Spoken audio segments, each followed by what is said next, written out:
Second step आपण काय करतो, आपण आपला जो एंड पॉईंट आहे ठीक आहे तो इंटिग्रेट करतो. सो एंड पॉईंट इंटिग्रेट करता आपण काय करतो, आपली सर्व्हिसची जी फाईल असेल ती ऍड करतो आणि त्याच्यामध्ये आपण काय करतो, आपली सर्व्हिस म्हणजे एपीआय कॉल करतो. सो एपीआय कॉल करताना आपण काय करणार आहे, utils मध्येच आपण सर्व्हिसेसचा फोल्डर क्रिएट करून सर्व्हिसेस टाकू शकतो सगळ्या, और आपल्या इंडिव्हिज्युअल फाईल पण या ठिकाणी क्रिएट करू शकतो. सो इथं काय करतो, मी एक फाईल क्रिएट करतो, log in service dot T S. ठीक आहे. सो याच्यामध्ये काय होईल, म्हणजे लॉग इन सर्व्हिस असेल.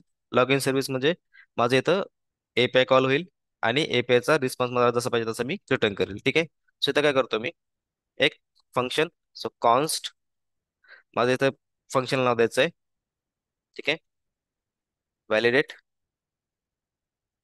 Validate user. ठीक आहे. त्यानंतर हा माझा असणार आहे असिंक कॉल. सो मी इथं करतोय असिंक माझा फंक्शन. ठीक आहे. ह्या फंक्शनला आपल्याला पॅरामीटर पास करायचे आहेत. ठीक आहे. ते आपण नंतर पास करूया थोड्या वेळाने. बट सध्या मी काय करतो, फक्त पूर्ण सिंटॅक्स राईट करून घेतो. ठीक आहे. सो या ठिकाणी येईल माझं प्रॉमिस ऑफ माझं काय असणार आहे, लॉग इन मास्टरचा डेटा. ठीक आहे. So I log in master. ठीक आहे. सो माझा हा रिस्पॉन्स असेल. त्यानंतर मला काय करायचं इथं, माझं फंक्शन राईट करायचं आहे. ठीक आहे. सो इथं मी सध्या काय करतो,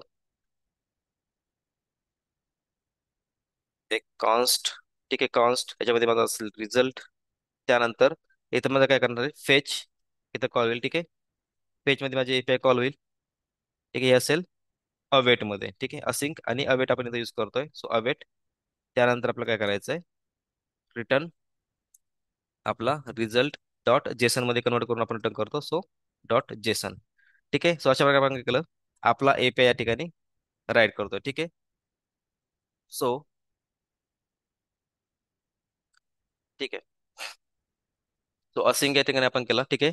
व्हॅलिडेट युजर हे आपलं फंक्शन झालं. आता इथं आपला काय होईल, एपीआय कॉल होईल. ठीक आहे. आपला एपीआय जर आपण इथं परत चेक केला तर हा पोस्ट एंड पॉईंट आहे. ठीक आहे. टाईप पोस्ट आहे. त्यानंतर ही आपली यूआरएल. ठीक आहे. मी यूआरएल इथं कॉपी करतो.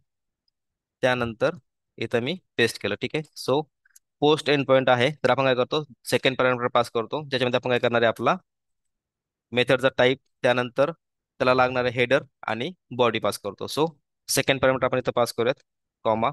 सेकंड पॅरामीटर हा आपला ऑब्जेक्ट असतो. ठीक आहे.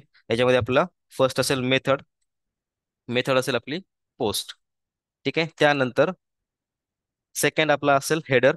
सो हेडर, आता हेडर आपण काय करतो, कंटेंट टाईप पास करतो. So content type, content dash type, आणि याची व्हॅल्यू असेल application slash Jason. So application slash Jason. ठीक आहे. सो हे झालं कंटेंट टाईप. त्यानंतर आपण बॉडी पास करणार आहे, बॉडी. ठीक आहे.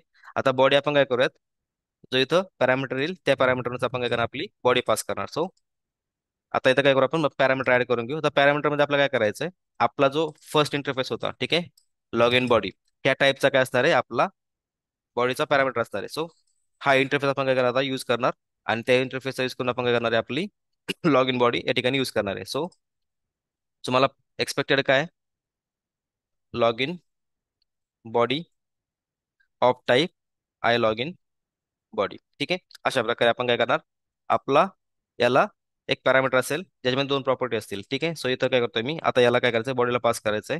सो बॉडीला ज्यावेळेस आपण पास करतो त्यावेळेस काय करतो, आपण स्ट्रिंगिफाय करतो. सो स्ट्रिंगिफाय करताना जेसन डॉट स्ट्रिंगिफाय फंक्शन आहे, याचा यूज करून आपण काय करतो, आपली बॉडी स्ट्रिंगिफाय करून पास करतो. सो हे झालं नॉर्मल एपीआयचा कॉल. ठीक आहे. ह्याच्यात काय केलं आपण, सिम्पल फेच एपीआय इथं क्रिएट केली, त्याच्यामध्ये आपण केला आपला एपीआयचा जो पाथ असेल तो, त्यानंतर आपला सेकंड पॅरामीटर मेथड, त्यानंतर हेडर आणि बॉडी पास केली, जी आपण बॉडी पास करणार आहे ती.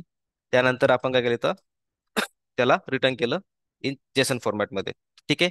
आता हा डिफॉल्ट आपण काय करतो, याला एक्सपोर्ट करून टाकतो. ठीक आहे. एक्सपोर्ट. सो इथं काय केलं, मी एक्सपोर्ट केलं ह्या व्हॅलिडेट युजरला. आता हे झालं बेसिकली आपलं, आपण काय केलं, नॉर्मल इथं एक एंड पॉईंट जो आहे लॉग इनचा, तो या ठिकाणी इंटिग्रेट केला. ठीक आहे.